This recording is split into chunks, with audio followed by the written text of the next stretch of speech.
Yun, magandang araw po sa inyong lahat mga tol. Ngayon po ay September 22, 2025. Salamat sa Diyos at sa ating security forces sapagkat Pangulo pa rin ng Pilipinas ang ating mahal na Pangulo, Ferdinand Romualdez Marcos Jr. Alam po ninyo mga tol, talagang ang mga demonyo hindi po tumitigil. Araw-araw, oras-oras, minuminuto, segundo habang may buhay, nandyan po yan para po maghasik ng lagim at hindi po sila magtatagumpay. Lalong-lalo na kapag ang majority ng taong bayan ay nasa tama na pagtingin sa mga bagay-bagay.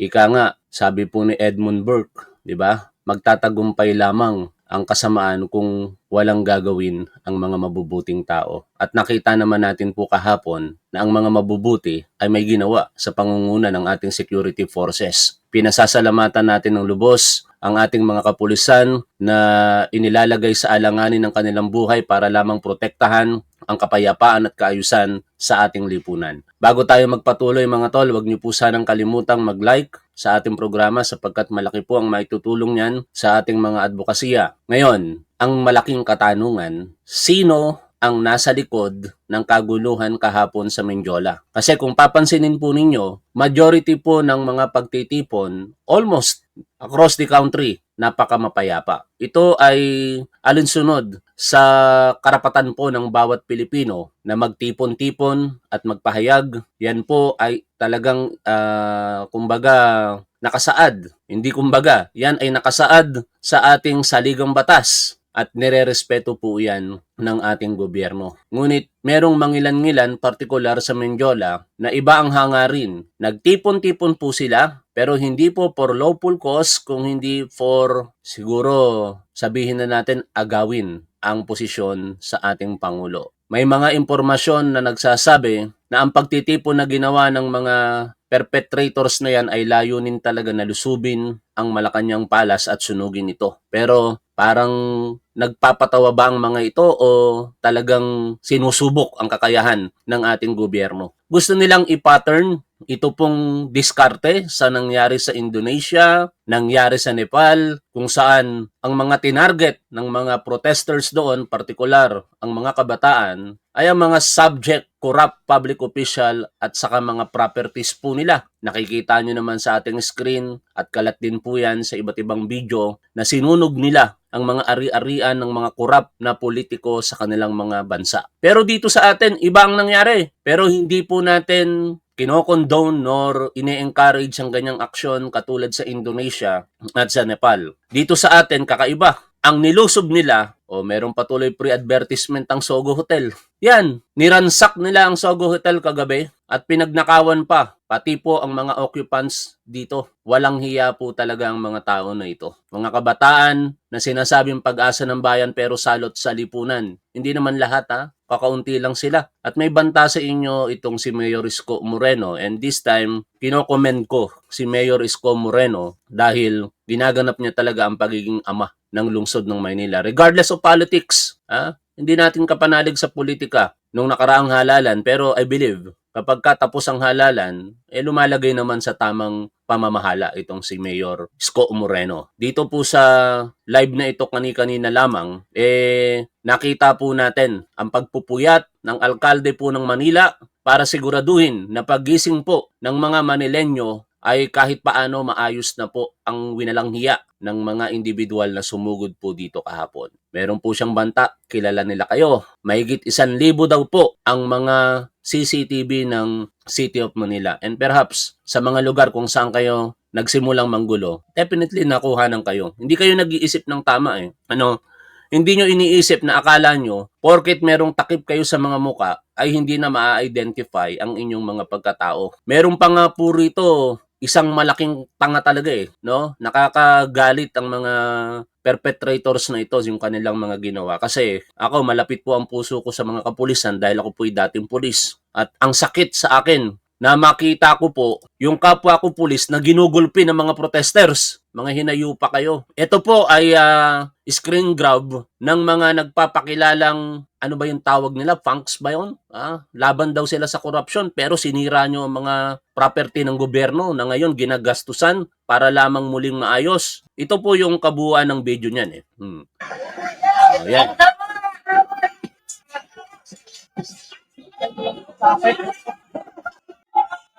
Yan.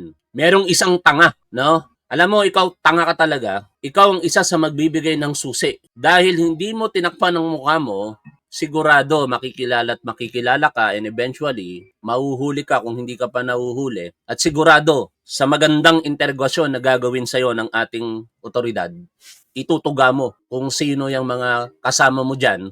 It is only a matter of time para makilala kayong mga hinayupa kayo. Biruin ninyo, ginawa nyo sa kapulisan po natin, binugbog ninyo. Eto sila nakakaawa. Yung isa grabe, butas talaga yung bandang tuhod niya. Ganyan ang ginawa ninyo. Hindi nyo naman kalaban ng mga pulis. Ang kalaban natin dito, mga kurap, mga balasubas na mga taong gobyerno mula sa mga politiko hanggang sa ilan o marami sa ehekutibo.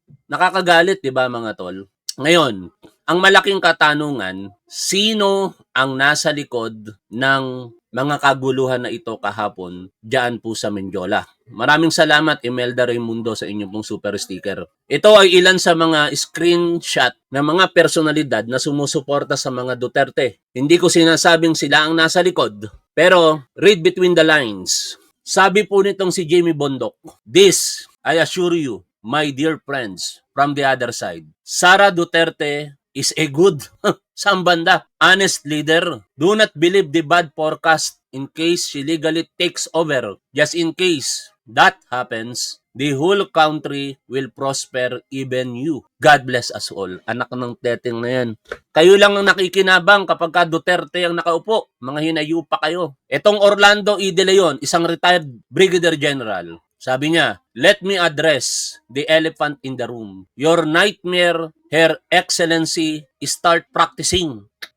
Isa rin itong Romeo B. Pokis. Retirado rin po ito. Kasama natin bukas sa Gate 4, Camp Aguinaldo, ang mga mula sa malalaking simbahan at partido at maraming mga sektor at grupo. Kaya pala nilangaw sila, mga tol. Alam nyo po ba, puro kayabangan kasi itong mga DDS na ito na akala nila kakampihan sila ng taong bayan. Pero alam naman natin na hindi po ganun ang nangyari. Ito po sila Ito ba yung ipinagmamalaki ng mga retired official po na ito ng uniformadong hanay ng ating gobyerno na marami sila? Iilan-ilan lang sila Kaya nga po, etong ilan sa kanila, ang kakapal na mga pagmumuka na ang ipinagsisigawan, Marcos resign, bring home Duterte, katulad nitong si Philip Salvador, nakihalubilo sa lehitimong nagpapahayag ng ating mga karapatan sa malayang pagtitipon at pananalita. O di ba kakapalan po ng mukha yan? Kaya ito pong si Chavit Singson, nabupo kahapon, pero before natin puntahan si Chavit Singson, isa pa itong si Greco Belgica. Maraming babaligtad bukas. Panoorin nyo. Saan banda? Anak ng teteng kayo, mga delusional kayo, mga DDS na mga delusional. At yung mga DD-shits, mga tanga. At ito, isa sa mga hero ng mga DDS at DD-shits, si Chavit Singson. Nakakahiya. Pinagpipilitan mo yung sarili mo sa isang lehitimong pagtitipon na hindi nananawagan ng pagbibitiw sa ating Pangulong Bongbong Marcos. Pero ikaw, pabababain mo si Pangulong Bongbong Marcos, gagamitin mo pa ang mga anak namin na matinong nag-aaral sa mga paaralan, kukumbinsihin mo sila na i-boycott ang pag-aaral para lamang pagbigyan ng mga kapritsyo ninyo, mga hinayupak ang mga tao na ito. Kaya nararapat lamang sa inyo ang ganitong pagtrato. Pakinggan po ninyo kung paano pinahiya ng taong bayan dito si Chavit Singson.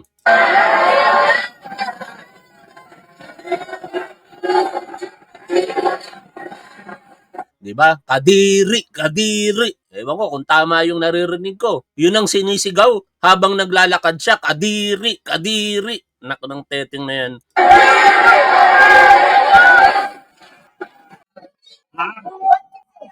Halo-halo, walang pagpapalitan. Paano makikipagkaisa sa inyo? Ang tao nagkakaisa labanan ng korupsyon, hindi nagkakaisa para sa isang pagpababagsak sa isang lehitimong gobyerno. Ikaw, ang linaw-linaw ng sinabi mo, Chavit Singson. Pinapanawagan mo na bumaba sa pwesto ang mga korap na politiko. Kahit hindi mo pinapangalanan, alam namin na ang tinutukoy mo, isa dyan si Pangulong Bongbong Marcos. Simple lang naman kasi ang layo ninyo rito Protektahan ang interest ninyo ngayon unti-unti pong nalalantad sa publiko. Mamaya, babasahin po natin ang mga panulat ni Pebbles Talakera. Dapat magkaisa sila.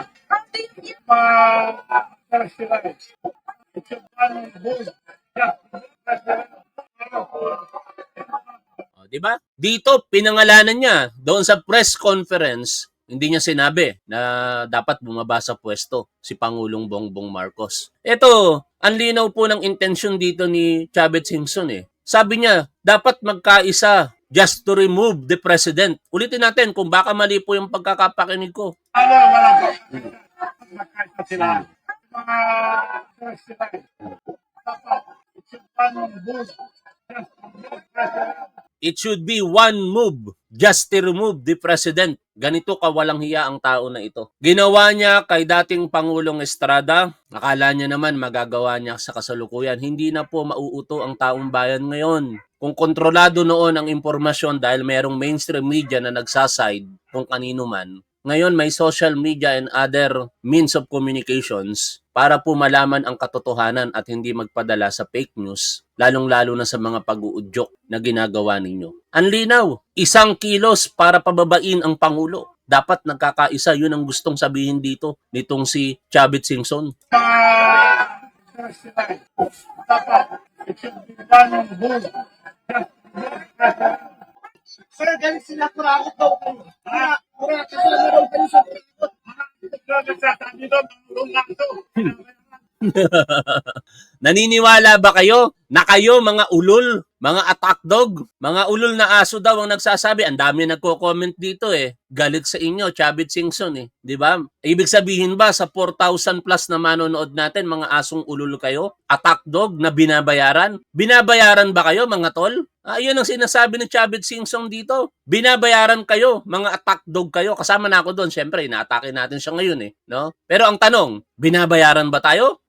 Ang kapal naman ng mga mukha na magsasabi na tayo binabayaran dito. Nangungutang pa nga ako sa mga kaibigan ko para lamang masustain ko yung pangangailangan namin eh. Ay kayo, na mga manonood dito, binabayaran ba kayo para i-criticize itong matanda na ito? Sir, galing sila kurakot daw kayo. Kurakot sila na daw kayo sa kurakot. Nagsasabi doon, Pangulong Lacto. Nakakahiya oh. Walk of shame. Di ba? Walk of shame yung nakita natin dito. Parang ba, umuwi ako rito. May balak mo ba kayo sana magsalita?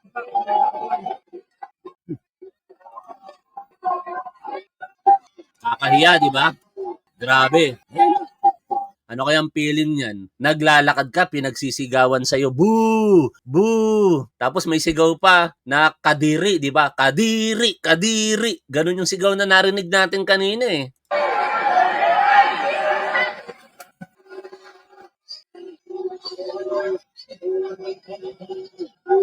Anong village po ito? Corinthians. Dito sila. Ikaw lang, parang estudyante ko yun ah. Ay hindi, Bautista apelyido, kamukha lang eh. Kala ko, nag-estudyante ko. Corinthians. Dito sila, dito sila. Ito yung village na pupuntahan niya. At yung mga tao, nagalit, nag-boo, noong dumaan si Chavez Singson. Tama nga. Tama nga, estudyante ko yun mga tol. Naalala ko, nakamustahin ko mamaya yun. Nakita kita sa programa ko, hindi. Nakita kita sa video ha, tama. Naging reviewee ko po yun sa nung ang Nabayra Review Center ay existing pa. Isa siya sa mga naging reviewee ng review center ko. Nakapasa kagad. Salamat sa Diyos. No? Ngayon, puntahan po natin ito pong si Pebbles Talakera. Ito po ang mga post ni Pebbles Talakera. Babasahin lang po natin. Dito tayo. Saan ba yon yung particular na nabasa ko kanina? Ito. Dapat mahuli si Belgica, Poki sa Chavit. Tingnan natin kung ano ang mangyayari sa hinaharap. Ito, napapamura na si Pebbles Talakera. Hindi ko na babasahin yung una. Dahil sa kasamaan nyo, may pulis na namatay.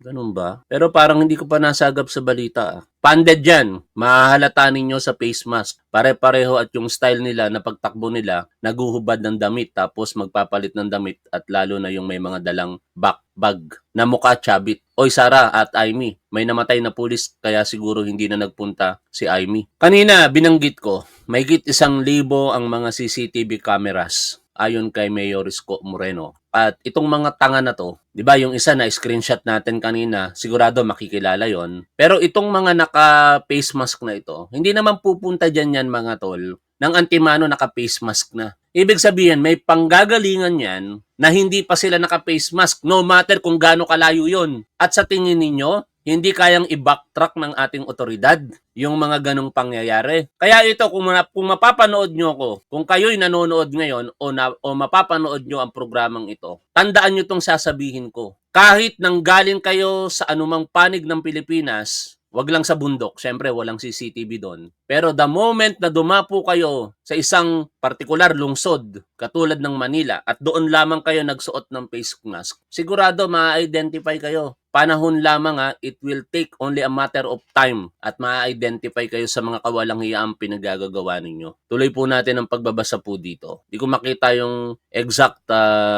pero I believe wala mga tol, kasi i-clarify lang natin yung post na yon ni Pebbles, Mark Gamboa. Kasi pinabulaanan na po yan. No? Ingat po tayo sa pagpapakalat po ng fake news. Baka naman hindi po totoo, magbibigay po yan ng hindi magandang sitwasyon. Tapos gagawan pa ng fake news ng mga ibang bayaran na influencer, mahiya naman kayo. I do not know kung sino tinutukoy dyan itong si Mark Gamboa.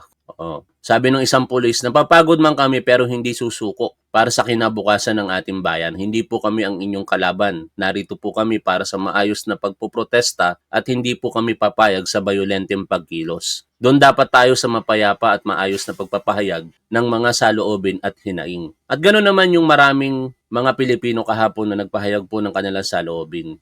Ito, pinabubulaanan po ni Mark Gamboa kasi may pinapakalat na fake news. Ito pong Pau Palanas. This is fake news babasahin ko lamang po for reference. Pero uulitin ko po, ang babasahin ko po ay fake news. Pinapakalat po ito, mag-ingat po sa mga ganitong maling impormasyon. Nagngangalang Pau Palanas, pinapakalat niya ang isang kasinungalingan. Kung ganito ang ibig ninyong sabihin sa payapang pakikibaka, Philippine National Police, mainam na lumaban na lang rin kami. Over 30 people killed today. Wala pong katotohanan ito Kagaya nyo, lumalaban rin sila ng patas at nagbabaka sakali na sa simple lang naman ang pinaparating ng buwisit na tao na ito. Galitin ng taong bayan sa pamamagitan ng pagpapakalat po ng maling impormasyon. Sabi ni Mark Santos Gamboa, double time sa fake news. Si Yorme nga nandun at nagsasabi na walang casualties. Ibang klaseng level ng pera kinakaharap natin ngayon dito. Hindi na ito laban ng Marcos versus DDS kasi full speed itong sa grupo sa destabilization nila. I do not know. Ngayon, tingnan natin tong isa sa mga impormasyon kung saan nagsalita si Mayor Isko Moreno. Eto pa. Eto, isang halimbawa po ito mga tol na maaaring may punto na hindi lamang DDS. Kasi hindi nila mapapabulaanan na walang DDS dyan. Ang linaw po, nasa programa nga po ako ni Fiscal EJ kahapon, senior natin, sana napanood nyo at dami tayong natutunan doon. Kitang-kita at nadidinig namin habang live reaction ang ginagawa namin ni Fiscal EJ na sinisigaw at nakikita sa placard, Duterte. Tapos may mga placard, Marcos resign. Sinisigaw nila, Duterte, bring him home. Duterte, Duterte. Tapos maya-maya, Marcos resign. Marcos resign. Kaya hindi nila maikakaila na may presence talaga ng Duterte supporter sa Mendiola. Ang tanong, yung mga Duterte supporters ba na yung kasama sa mga nanggulo? Malalaman natin yan kinalaunan. Pero hindi rin maikakaila na may presensya nitong tao na ito. Ito ay si Baba. May pagkababalo din yata ako di ba? Sino ba to? Renato Reyes.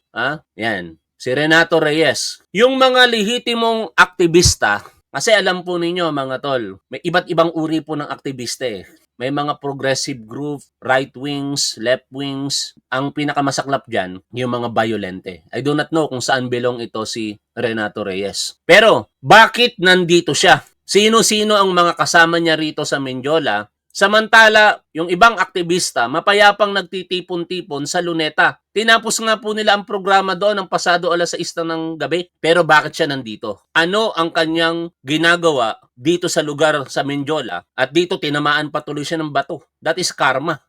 Kaya pala napabalita kahapon na itong ang si Renato Reyes, dinala daw sa ospital. Ito pala yung nangyari sa kanya. Sa pool ang pagmumuka. Dito tinamaan sa kaliwang bahagi sa pagitan ng kilay at ilalim ng mata. Oh, diyan po ano ang ginagawa niyo diyan, no? At dito sa impormasyon na ito, tingnan po natin. Yan. Ito na. Akala nyo kasi porkit si Mayor Isko Moreno ay nagsaside sa politika ninyo, sa ngayon kakampihan kayo. Ha? Ako, malakas ang paniniwala ko dito na lalagay sa tama si Mayor Isko Moreno. Pasensya na kayo kung ganito yung tono ko sa kanya. Iba ang politika niya pero dito tayo lumagay sa tama Tama yung ginagawa niya ngayon. Nakikita naman po natin dito po sa live kanina. Agad umaaksyon itong mayor ng Manila na si Isko Moreno. At pagka ganyan ang ginagawa, papurihan, di ba? Ganun lang naman kasimple yun. Halos walang tulog yung tao. Mula kagabi, na-monitor ko yan. Halos walang tulog yan. Kung meron man, baka umidlip lang ng bahagya. Kaya nga kaninang umaga, pupungas-pungas na yung mata nito Biruin ninyo, winalanghiyan ninyo ang lungsod ng Maynila. Dinumihan ninyo. Tapos ngayon, gumagastos ang lungsod ng Manila para lamang sa paninirang ginawa ninyo. Ito po ang kanyang naging pahayag. Akala ninyo makakalusot kayo rito Limited mga nurses, frontliner, ambulansya, namigay na tubig. Iyan. Nanawagan ka pa na huwag gamit ng gabi. Masusunod. Ito, kasusunod. Talagang ganun. Gusto ko pag-ising ng mga taga-Maynila. Kung di nala sakit sa mata, makikita ko. Kasi kahit pa paano, masasaktan ko na may kami. Or may mga traffic light na gusto na dapat ito ba natin? Nire-report na sa MJ. Short na yung kabataan po, violent po kagabi. Ako nung ka. Ba't po ba kung sino po, sabi kung may nag-orchestrate po sa kanila or sila lang po nagkaya? Merong mga initial report, sketchy pa. May dating politiko, Pino-Chinese. Ang pandem. Yari kayo Impormasyon pa lang yan ni Mayor Isko Moreno. Kung nagagawa niya na makakuha ng impormasyon, sa tingin ninyo, hindi kayang kumuha ng impormasyon ng Directorate for Intelligence ng PNP at ng Intelligence ng Armed Forces of the Philippines or ISAP, yung Intelligence Service? Kinalaunan, it's only a matter of time. Matutukoy at matutukoy kayo kung sino yung nagpondo. Ito po kasi mga ganitong galawan, hindi po ito spontaneous katulad ng nangyari sa Indonesia at Nepal, no? Sa pamamagitan ng social media, in particular sa Nepal, nag-ignite yung galit ng Gen Z. Kasi ang naging cause talaga nun, yung mga social media, binan. Mga kabataan, syempre aware na aware yan sa paligid sa pamamagitan ng social media. Dahil doon nagalit sila. Iba sitwasyon dito sa atin Corruption, parehas ang pinaglalaban, pero iba ang sitwasyon dito sa atin. Maling-mali yung ginawa ninyo. At sigurado matutukoy ang mga nasa likod nito. Tapos may isang abogado. Under 10. Bata siya. Pero ito po confirm. 100 plus. Hindi lang kasi natin ngayon ng mga wala pala sa sabi sa lahat. Pero masya. Yan, narinig po natin wala pong namatay. Ang tinukoy lang ni Mayor Isko Moreno dito, merong nag-critical, pero ligtas na siya. Ngayon, balikan natin yung post ni Pebbles Talakera. Kailangan makita natin yun pasensya na kayo at hindi ko kagad naisip na ilagay dito sa screen yung panulat niya. Kasi perhaps kilala niya Batang tondo kasi itong si Pebbles Talakera. Even si Mayor Isko Moreno, batang tondo. Ito lamang hinahanap ko. Kung saan sinasabi po dito ni Pebbles Talakera sa huling post niya, minsan nakakahiyang maging taga-tondo. Pasensya na, baka may manonood po tayo na taga-tondo dito, pero hindi naman po ako tumura nun. Mismong kapwa po ninyo taga-tondo na si Pebbles Talakera. Hindi ko makita, dapat pala na i-save ko yun kanina. Kasi masyadong sensitibo po yung post na yon at pag ako po ang nagpahayag, masa-cyber libel po ako. Kaya pasensya na po kayo. Hindi ko pwedeng i-relay sa pamamagitan ng isipan ko yung impormasyon na binahagi ni Pebbles Talakera. Si Pebbles Talakera, may kakayahan siya na gawin ang mga bagay na ito. Ako wala. To be honest with you, no? Hindi pwede ang tapang lang. Kailangan may utak ka. Kaya uulitin ko, yung mga impormasyon sana na babasahin ko, magbabanggit yun ng ilang mga pangalan kung sino ang nasa likod ng mga pangyayari na ito sa Mendiola di umano. Ngayon, pakinggan na lamang po natin si Yusek Castro sa naging interview po kagabi sa kanya ng Bilyonaryo News Channel. Usapin natin si Palace Press Officer Undersecretary Claire Castro. Maraming salamat po, Yusek Castro, for joining us this evening. Yes, good evening, George, at good evening po sa lahat ng mga nanonood sa ating programa. Simulan na po natin itong usapan natin kasi ang nabanggit niyo po is planado ang pag-atake sa Malacanang. How come you said that? Hindi ko nga pwedeng sabihin. Hanapin nyo na lang kay Pebbles Talakero. Hindi ako tanga para magsalita dito na ako'y makakasuhan kinalaunan. Ha? Ang tapang nilalagay sa ayos. Ako, kaya ko makipagbarilan, face on. Pero hindi ako tanga para makasuhan ako at kawawa ang aking pamilya. Ganun lang kasimple yun. Ko, sarili kong perception ito. Kasi bakit? Bilang lawyer na rin, unang-una, bakit may Molotov bomb? Yun. Bakit may na-confiscate?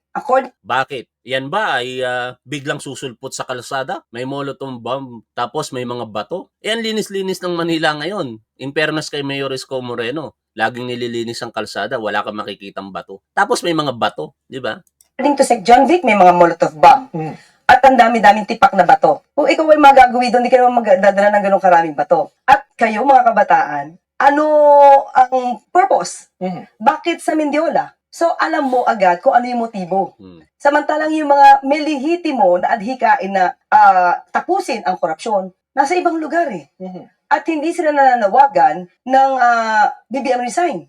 So, alam mo kung ano yung nais ng mga taong ito. Tingnan nyo kung gaano kawalang hiya ang mga ito. Yung lalagay, eto, CCTV yata yung nasa taas nito. O ipagpalagay na natin na hindi CCTV, yung sinisira nila signage ng Maynila. Ginagastusan ng pondo ng Maynila. Ang nagbabayad, mga taga Manila. O tapos winalang hiyanin nyo yung lungsod nila. Ang masakit dyan, baka taga dyan pa kayo. Kasi sabi nga ni Pebbles Talakera, ang ilan ay taga Tondo. And the motive is based on your... Habang pinapakinggan natin si Yusek Castro, hanapin ko po yung post ni Pebbles Talakera. assessment. Yes, sa aking assessment, ang motibo nito is pabaksakin ng gobyerno, paalisan ang Pangulo sa pwesto. And is this something na pinaghandaan ng palasyo? This possibility, given that the President stayed, hindi siya nagpunta sa Amerika to attend UNGA, ano po? UNGA. So, can you tell us, ano ba? Okay, ang una-una kasi dito, ang gusto ng Pangulo is madinig ko anong sentimiento. Yung lehitimong sentimiento ng mga magpoprotesta. Okay. Pero sabi nga natin, pakikinggan kayo ng Pangulo, magsalita kayo at karapatan nyo po na magsalita at ipahayag sa taong bayan at sa mga maaaring involved sa mga anomalyang flood control projects kung ano yung nararamdaman nyo, yung galit ninyo. At sabi nga niya, kung hindi nga siya presidente, siya man ay nandiyan sa kalsada upang ipakita yung galit. Pero with this, sabi nga natin, ang nais lamang ng Pangulo is sumunod sa batas.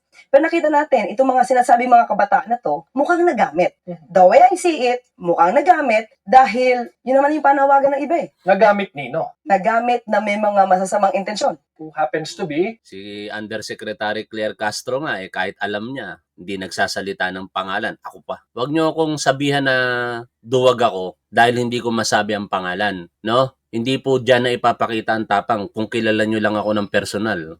Baka hindi nyo kayang sabihin sa akin face to face yan. Anyway, wag tayong magpa-divert. Tuloy po tayo sa pakikinig po dito. I cannot say that. Diba, sino ba yung gustong umupo bilang Pangulo? So, I cannot judge. But, kayo, nasa inyo po yan kung ano yung maaari nyong isipin. But, Attorney, can you confirm, is the President currently in Malacanang now? Hindi ko pwede masabi kung nasaan siya. Okay. But still, nandito siya at nagmamonitor. Sa lahat ng pangyayari ngayong araw po, did you prepare for that scenario that the palace will be a target of the protests? Yes. So makikita natin kung paano ba nag-perform ang mga kapulisan po natin. Alam natin na handa sila. Are you satisfied with what you've seen today? Kung kayo po mag-a-assess sa seguridad sa palasyo at this point na meron tayong political turmoil. Satisfied? Bakit? Hindi naman na naari, hindi nagawa yung gustong gawin itong mga masasamang elementong ito at nandun pa rin yung maximum tolerance na gusto ng Pangulo. Nandun yung maximum tolerance but yung mga gumawa ng krimen, naparesto. Okay. Ngayon po, syempre may mga nagpo-protesta rin na kagaya na banggit nyo, nananawagan sila for the President to resign. What is your reaction? Anong dahilan? Unang-una, ang Pangulo ang nag-umpisa ng pagpapaimbestiga dahil siya mismo ay nadismaya. So, hindi naman mabubuksan ang ganitong klaseng pag-iimbestiga kung hindi ang Pangulo ang nagsabi. Tandaan natin, nung mga nakaraang administrasyon, may ganitong klaseng mga ghost projects. pero nagkaroon ba ng malalimang pag-iimbestiga? Ang Pangulo, kahit alam niya na maaaring tamaan ng administrasyon niya, kahit 3 taon pa lang to, pinaimbestigahan niya. So doon pa lang dapat alam din ng tao at alam din ng karamihan, yung ibang mga militante, na ang Pangulo nag-umpisa nito. So iba lang talaga itong mga masasamang elementong to. Sabi nga ng iba, di ba, yung mga lehitimong nagpo-protesta, hindi nila gusto ang pagpapababa kay Pangulong Marcos Jr. So alam natin kung anong adhikain ng mga kabataan na yan na sumugod sa Mendiola. But some are saying, of course, some of the protesters that we interviewed the entire day, kasi buong araw po itong ating special coverage, sinasabi nila na dapat managot din ng Pangulo given that he allowed the budget to be, he approved the budget in the first place para sa mga proyektong ito na pinagtatalunan niya, pinag-uusapan na ninakaw. Ang unang tanong natin, anong liability ang gusto nilang sabihin? Unang-una, sabi nga natin, ang Pangulo ang nagpaimbestiga. Nung malaman niya na ganito pala kalala, yung mga anomalyang flood control projects. Now, bakit niya pinirmahan? Ito'y inaral.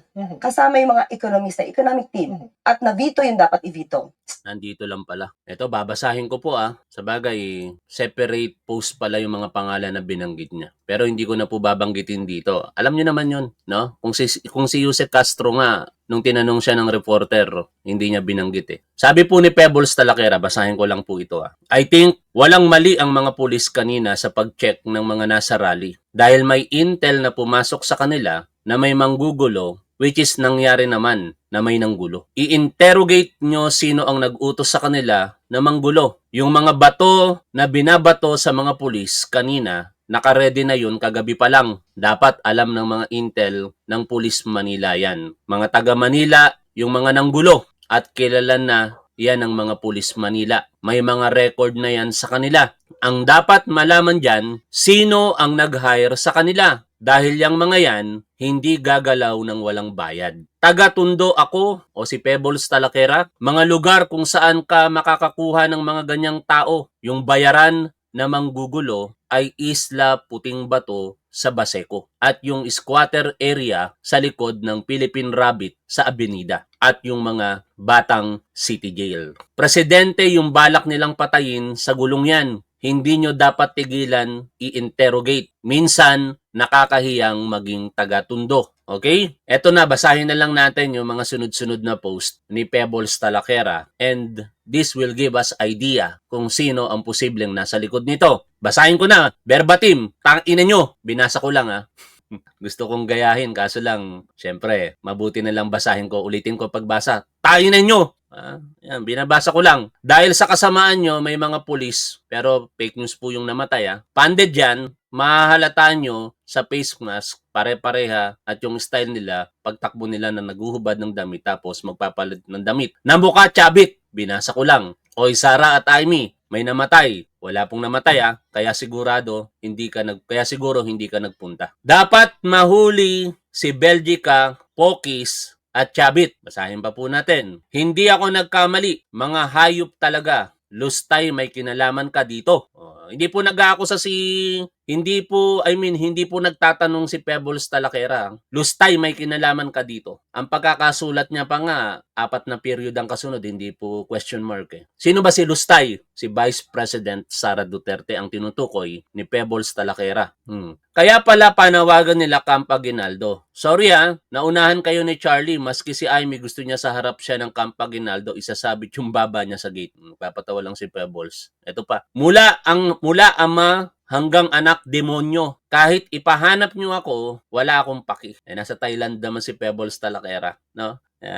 Hindi nila kayang galawin yan doon. Wala akong paki. Naka-forward na lahat ng alam ko. Kayong mga politicians na hindi gusto ang presidente, katulad ni Representative Renico, na ang daming kuda kanina sa mga Marcos. Girl, baka ireban ko buhok mo. Manahimik ka, huwag kang masyadong tapang-tapangan. Pero in fairness naman kay Renico, aktivista yan, di ba? Kabataan Party List, which is, sa bagay, di naman ako taong gobyerno Di nila ako pwedeng kasuhan ng red tagging.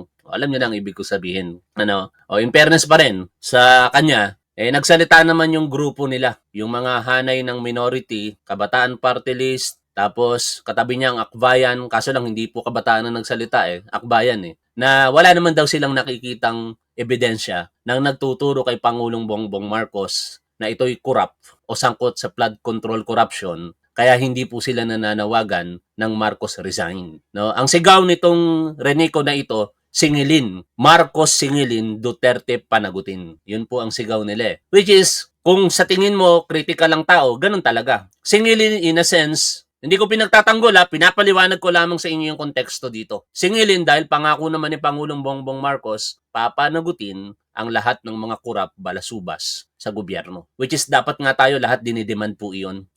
Regardless of our support sa ating Pangulo. Loyalista ka man, PBBM supporter ka man, dapat i-demand natin sa Pangulo po natin, sa ating mahal na Pangulo, ang mabilisang pagpapanagot sa mga balasubas po na ito. At wala pong masama doon. Okay, tuloy po tayo dito po sa pagbasa. Patulog na sana ako. Nakita ko post ni Kuya Yayam Dizon. Okay yung sinabi mo, Vice, at tungkol na kay Vice. Mamaya, in a separate live streaming, itapik po natin yan. Sa mga binasa ko na mangilan-ngilan pa lamang. At kung babasahin nyo po mismo ang Facebook page nitong si Pebbles Talakera, ang mga tinuturo niya rito, yung mga pangalan na binabanggit niya, ayan daw po ang mga nasa likod ng kaguluhan sa Mendiola, ayon kay Pebbles Talakera. Tuloy po tayo dito po sa pakikinig kay Undersecretary Claire Castro.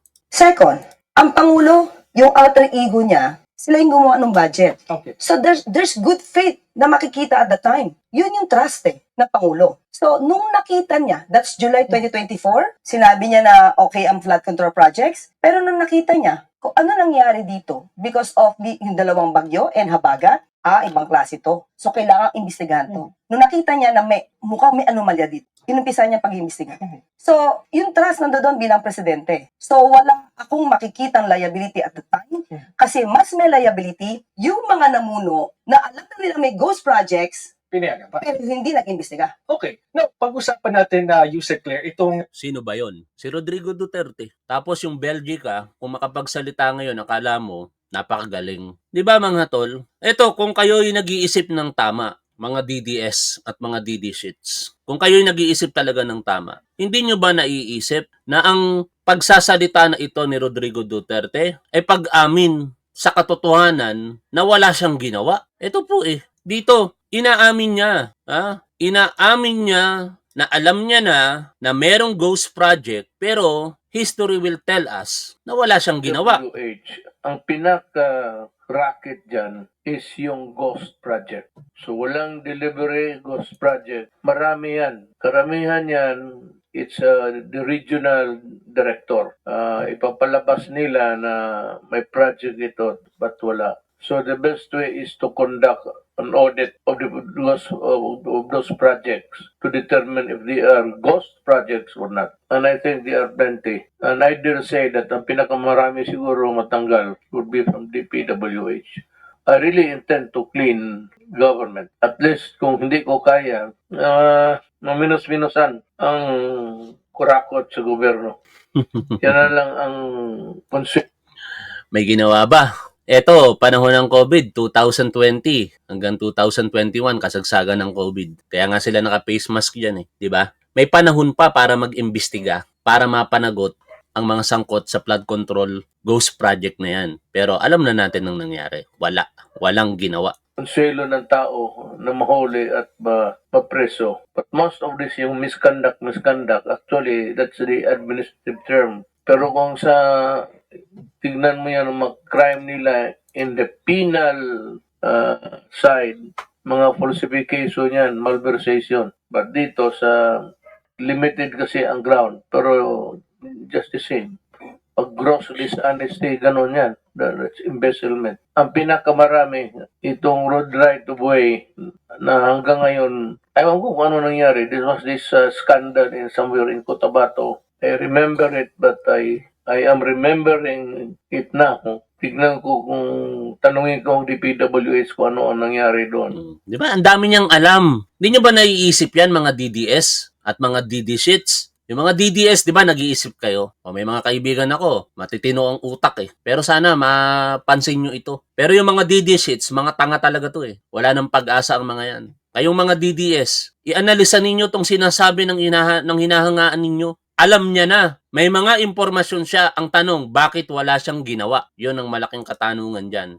Tuloy po tayo rito sa pakikinig kay Yusek Castro. allegations or hamon ni dating Ilocos Sur Governor Chavit Singson. Mm. He said na dapat unahin ang pag-iimbestiga sa Ilocos Norte. Mm. Dahil apparently may mga projects daw dito na mga diskaya ang contractor. Mm. What is your reaction and your response? Ako, sa amin, pakiramdam namin, napaka-irrelevant ng sinasabi Bakit po? ni Mr. Chavit Singson. Unang-una, alam naman natin, saan siya kumikiling ngayon. At may galit siya sa Pangulong Marcos Jr. Saan siya kumikiling? Ang susuportahan niya ay ang Vice Presidente. So, number one yan. So, ano yung motibo mo? Pangalawa, ang Pangulo, lahat ng lugar, lahat ng may anomalya, paiimbestigahan yan. So, Including hindi, Ilocos Norte. of course. Oo. So, huwag siyang manguna sa ICI. Nandiyan na po ang record sa ICI. Bahala po ang mag-imbestiga ang ICI. At baka naman nakakalimutan niya rin, marami ring projects sa Davao City na hanggang ngayon, bumabaha pa rin. Baka pwedeng i-advise niya na unahin din yun. Okay. But you're talking about ICI, Yusek Claire. Itong si Congresswoman De Lima, we talked to her yesterday and she mentioned that meron silang panukalang batas para itong i-institutionalize yung ICI at gawing magkaroon daw ito ng, may subpoena power siya pero yung contempt power daw ay maidagdag. And minimension niya na medyo nangangamba din sila dito sa executive order dahil ang sinasabi daw dito ay merong provision doon that the president can dissolve the ICI just in case. Of course, ang kanilang premise is that malay mo kung maituro ang kanyang mga kaanak na ma-involve dito sa flood control scandal ay baka i-dissolve niya. So kailangan ng batas para ma-institutionalize ang ICI at magpatuloy ang kanyang trabaho. What do you think? Okay, kung maipapakita nila yung detalye ng bill na yan, Okay. hindi naman po tututol ang Pangulo. Welcome po yan dahil mas maganda po na mabigyan pa ng pangin ang ICI. At kung sasabihin na i-dissolve, nakalagay naman po maliwanag doon kung natapos na po ang kanilang trabaho. Or siguro most probably dahil EO ito, depende na po yan sa susunod na magiging presidente. Administration. Yes. Oo. Pero yung usapin attorney dito sa kung ito bang panukalang batas na ito ay certify as urgent ng Pangulo given the magnitude of the problem, is there that possibility present right now? Ipakita muna nila yung bill. Okay. Pati yung detalye. Kasi kung makikita talaga ng Pangulo yan na talagang nararapat ito, most probably gagawin ng Pangulo yan. Okay. Ngayon, attorney, kung mag-escalate ang mga protesta at kung tutumbukin nga at magpapatuloy, sabi nyo nga targeted din ang Malacanang right now. What is the plan? Ano pong pinaghahandaan ng palasyo ngayon? Ang sabi ni Secretary John Vic, we still hold the line. At but we have to maintain the maximum tolerance. Kasi ang nangyayari dito sa mga kabataang itong nahuli, pinoprovoke nila yung kapulisan natin. So pag na-provoke yan, baka maiba yung kwento at sabihin sila yung inaabuso ng mga kapulisan. But still, sabi nga natin, Speaking of Secretary John Vic Remulla, I do not like Secretary John Vic Remulla sa totoo lang. Pero this time, kinokommend natin yung kanyang leadership sa DILG. At ayon po sa kanya, ang nais talaga nito pong mga protesters na kabataan na ito kahapon, sunugin ng Malacanang. Basahin po natin ang balita mula po sa Billionario News Channel. The violent mob that torched a barricade truck and hurled stones at police officers allegedly planned to storm and burn Malacanang Palace to the ground, according to an initial report received by Interior Secretary John Vic Remulla. Remulla said the attackers were mostly minors and were believed to be linked to a street gang. Nakita ko yung muka. Most of them look 15, 16 years old. We suspected members of a fraternity but we're not sure yet kung ano ang grupo nila. Ang initial information namin, ang plano nila was to breach the perimeter and burn down the palace. Despite the chaos and damages they caused, the Interior Secretary said the arrested young rioters would be turned over to the Department of Social Welfare and Development for questioning and processing for their proper custody. On Sunday afternoon, dozens of masked rioters, ayun na nga po, yung nakita po natin kahapon, no, na sinugod po nila ang barikada ng ating mga kapulisan at sinunog nila yung isang nakaharang na container van. Inattempt pa nila sa Mandiola naman na sunugin yung isang heavy equipment. Ganun po kawalang hiya ang layunin ng mga protesters na yon kahapon. Kaya ang malaking katanungan, sino ang nasa likod ng masamang balaki na yan para sa ating gobyerno? Ngayon, pakinggan natin ito pong interview kanina kay Mayor Isko Moreno. Hindi maririnig. Sayang. Anyway, hindi natin marinig yung interview sa kanya. O paano mga tol? At hanggang dito na lamang muna. Magkita-kita tayo. Hindi, meron palang interview kay Secretary John Vic. Isingit natin ito. Huwag muna tayong maghiwa-hiwalay ito. Pakinggan natin yung interview kay Secretary John Vic Remulla. Secretary Remulla, bago po natin himayin para sa ating mga viewers kung bakit ba nauwi sa gulo yung protesta sa Maynila. Kuha po muna tayo ng latest update. Kanina po sabi ng reporter namin, as of 5 a.m., 130 na daw po yung naaresto at dinala sa MPD. Ano po yung latest data? Ilan po yung mga naaresto at nakapiit ngayon sa mga kulungan? Pareho po ang numero namin. Ang gusto ko lang po ibagi ay there were 17 minors kasama nun between the ages of 15 and 17 years old. Sir, so 100 Minor de edad, grabe. Pero huwag kayong mag-alala mga tol. Napag-usapan po namin ni Fiscal EJ yan kahapon sa kanyang programa. Ang mga bata na ang edad ay 15 years old and 1 day and not more than or below 18 years old sa pagitan po ng bracket na yun ng age. 15 years old and 1 day, 15 years and 1 day old and below 18 years old. Ito po ay hindi automatic na makakalaya. Except doon sa mga nakita rin natin sa protesters na mayroong talagang maliliit. Malamang sa malamang ang edad noon mababa sa 15 taong gulang. Wala na tayong magagawa doon. Pagkakuha doon sa mga bata na yon, i-release lang sa magulang yon, wala na. Pero ito, yung tinatukoy natin bracket, hindi agad ito palalayain. Yan ay iti-take custody, particularly ng DSWD or kung merong place sa police station para sa mga CICL kung tawagin, child in conflict with the law. Tutukuyin ngayon kung sila po ay acting with discernment. Ibig sabihin, alam po nila yung consequences ng kanilang action. Kung meron pong discernment, ipoprosecute po sila criminally. Kaya, I believe, ang mga yan, alam nila ang consequences ng kanilang action at mapapanagot yan. Makukulong yan kahit mga minor de edad. 13 ngayon po yung nakakulong, 17 are minors, more or less 90 plus dito ay nasa wastong edad na. Ano po yung kasong isasampa sa kanila at ano po yung paliwanag nila kung bakit daw po nauwi sa kaguluhan yung mga pagpoprotesta kahapon o kagabi sa Maynila? Ngayon para namin ina-assess yan kasi marami yung ini-interview. Ang nakita namin ay meron sila titignan na website na One Piece, yung parang lupin na nakaitim sa lahat. Sisunod nila yung pattern ng ginawa sa Nepal at ginawa sa Indonesia. Pero nagmasid naman kami. Nakita namin na disorganized pero very angry pockets ang lumabas dyan. Nag-converge sila sa Luneta, tapos tuloy-tuloy sila papunta Malacanang. Sir, disorganized meaning wala po sa tingin nyo so far ang isang malaking personality or isang malaking grupo ang nasa likod nitong mga nag-amok na mga sibilyan sa Recto?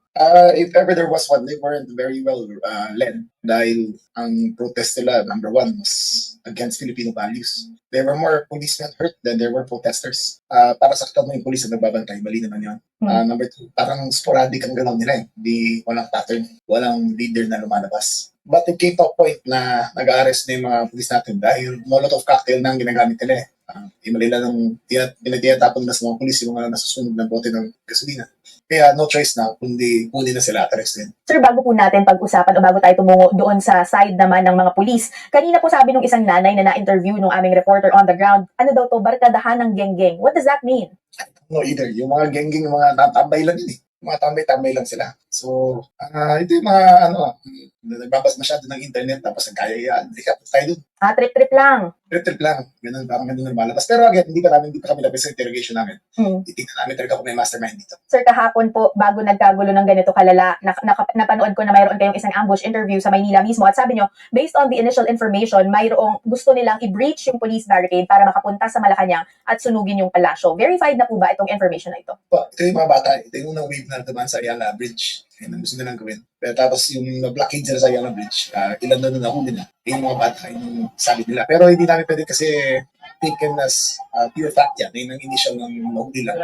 Kasi bago sila magbigay ng official statement, kailangan ni DSWD nakatabi at ma-absent ng kanilang edad. Hindi kasi namin talaga, wala silang ID na dala eh. So, malalaman namin lahat yan mamaya pagkatapos kasi madami yan eh. So, bago pa process. Pero ayun sabi ng mga batang una nahuli ay palasyo yung target nila. Gusto nilang sunugin. Sir, dahil dito sa initial information na ito, nagtaas na po ba ng alert level sa Maynila o kaya naman ay sa paligid ng palasyo sa Malacanang Complex? Hindi naman, the Malacanang complex is always on a high level of alert. Pero kung naman nila, life goes on. We're more concerned about the typhoon than the protests, actually. Secretary Remulla, let's talk about naman yung side ng mga pulis. Sabi niyo po mas maraming pulis yung nasaktan. In fact, marami kaming nakitang video ng mga pulis na binubugbog ng mga kabataan doon sa rekto. Ilan po yung mga sugatan na pulis at nasa malubhang kalagayan? Ano si Sandaan eh? Ano si Sandaan na nasaktan? Police out of, nagpastan. Last night kasi 70 arrested and 90 policemen. Outside of that, meron pa silang sinunod na tatlong motorsiklo, tama. At ilan sa mga, may isang heart attack na police. Kamusta na po? Kasi sir, kagabi, mayroon kumakalat na balita na mayroon na daw nakabulagta, mayroon na daw di umanong mga namatay, either from the police or the protesters, we don't know. Ano po yung confirmed and verified information ngayon? May mga namatay na po? Wala kaming, ang verified lang namin, yung police namin, almost 90 ang nasaktan. Puro mga galos, mga firma, patusok pa. Kaya fake news ha. Even si Pebbles Talaquera, sana mapakinggan niya ang interview na ito na wala pong namatay. No? Kasi doon sa post na binasa po natin kay Pebbles Talaquera, sinabi niya na may namatay na pulis. No, wala po. Ang praso nila, yung pinagsangga nila. Marami silang sugatan. Pero isang pulis ang minatari sa puso. And isin daw sila na, and mukhang na-revive naman, but we don't know his exact condition. Sir, we are showing footage now of yung mga sira-sirang private property along Recto, Manila. Ano po ba yung kwento dito? Paano nauwi mula sa simpleng tulakan, mula sa simpleng alaskahan, nauwi sa panununog ng mga gamit, hindi lang ng gobyerno, pero maging ng mga private establishments? Yung mga anarchist talaga eh. Pero mo, pinasok nila, ang report sa akin, ang pinasok nila isang hotel dyan. Hinold up nila yung mga cashier, yung mga kahit mga room boy. Hinold up nila. Hinold up, sir? Mga room boy at cashier? This is the first time I think we are hearing this at the moment. Ano daw po yung nangyari, sir? Kasi Grabe, di ba? Nakakahiya talaga yung ginawa ng mga protester na yan. Hindi lahat pero itong mga partikular na sumugod sa Menjola. Nakakahiya kayo. Ipapattern nyo yung sarili ninyo sa Nepal at Indonesia. Ang layo-layo. Ang mga Nepalese, Indonesians, hindi sila nagnakaw during protest. Dito nga po sa vlog na napanood ko yung vlogger na British, nagawi lang siya doon kasi nagta-travel siya from one country to another. It happens na sa travel niya na yon, nataon na nandun siya sa Nepal at nagkakagulo. Iniwan niya yung bike niya sa isang area, may mga importanteng laman, kinover niya yung protest ng mga Nepalese na mga kabataan. Hanggang sa matapos sa pag-cover, bumalik siya, walang nawala. Hindi mga magnanakaw. Tapos kayo, nakakahiya kayo, mga Pilipino pa man din kayo, pinagnakawan nyo pa, wala namang kinalaman, partikular yung mga empleyado, lalong-lalo na itong Sogo, sumisikat lalo. Talaga nga naman. initially, Secretary Remulla, yung kumakalat na balita sa social media last night was that mayroon daw di umanong pulis na nagpaputok ng baril. Tapos yung pulis tumakbo sa hotel na yon, kaya siya kinuyog ng mga anarchists, as you mentioned. Wala pong pulis. No firearms were discharged. All that had to go through me. Waiting authority to fire. The most we did was fire a smoke grenade as a warning back sa mga office. Sir, so, okay, dahil hindi po totoo, napabulaanan na po yung balita na may nagpaputok ng pulis. Ano naman po yung nangyari? Bakit nauwi sa holdapan? Itong simpleng rally lang sana. Yung mga bata na yan, hindi namin maintindihan I don't know what they were under the influence of. Pero parang nag-aabok sila pagkatapos. Yung kahit ano na lang, pinasok nila ng hold. Maraming salamat Omega Sparrow sa inyong pong super sticker. Alam ko papasukin ng masamang elemento kahapon pa, sabi niya. They were really protesting Kung nakita ko, may protest na bang hold up pagkatapos? Diba? These were anarchists. Ang gugulo lang talaga. Sir, magkano yung cost of damage? First on the side of government and then on the side of the private establishments as well as yung mga empleyado nilang na-hold up. Ano po yung nakuha mo sa On the nasira? government side, outside of the injuries, hospitalization, 3 motorcycles and the policemen per set of days. And sa private establishment, we still let us. I think Mary's Code will give the final number by later this afternoon. Sir, do you have a ballpark figure? Because we saw na pati yung mga traffic lights sinisira intentionally last night. Sali Kapili, maraming salamat. Biruin ninyo mga tol, property ng gobyerno. Mga Manilenyo nagbabayad ng tax dyan para makapag-proyekto ang local government. Tapos ganyan yung pinagagagawa ng mga walang hiyang tao na ito. Yes, and it brings shame Gagalit talaga sa inyo si Yorme dyan. Kung mga taga-Tondo kayo, yari kayo. to the entire protest. The president encouraged this protest. Gusto niyang peaceful protest, mag-launch sila ng parang iba-about pa kanilang gustong sabihin sa loob nila. There were 27,000 people last night in EDSA, and they were generally peaceful outside of the Dutertes and I think yung mga liberals na nagsutukan. But as I said, nobody really got hurt. Ito na talagang mga batang po. Hindi naman mga estudyante, hindi sila yung mga katulad ng 1970s na led by university students. Ito mga batang hindi namin maintindihan, yung mga batang hindi namin naiintindihan kung saan nanggaling. Sir, I'm sure nakipag-coordinate na kayo sa DSWD because you mentioned last night na, or was it Mayor Isko Moreno na nagsabi na hindi pa makausap yung ibang minor de edad because kailangan ng DSWD official. Ano daw po yung gagawin ng mga sa mga minor de edad na hindi pwedeng makulong? Hindi po totoo na hindi sila pwedeng kulong. They're the rules of court. If they committed acts of violence willingly and with their full volition, they can be charged as adults. But again, I'm not saying that we're going to do that. The DSWD has to get assessed first. What about the adults? Ano pong mga kaso yung isasampa sa kanila? Tayo na sasagot para kay Secretary John Vic Remulla. Hindi kasi abogado si Secretary John Vic eh. Pero tingnan natin, baka sagutin niya naman. Threat to authority by meron pa dyan, attempt to homicide. Tayo na sasagot. Tinuro sa atin is Fiscal EJ kahapon yan. Dati akong polis, kaya alam natin yan.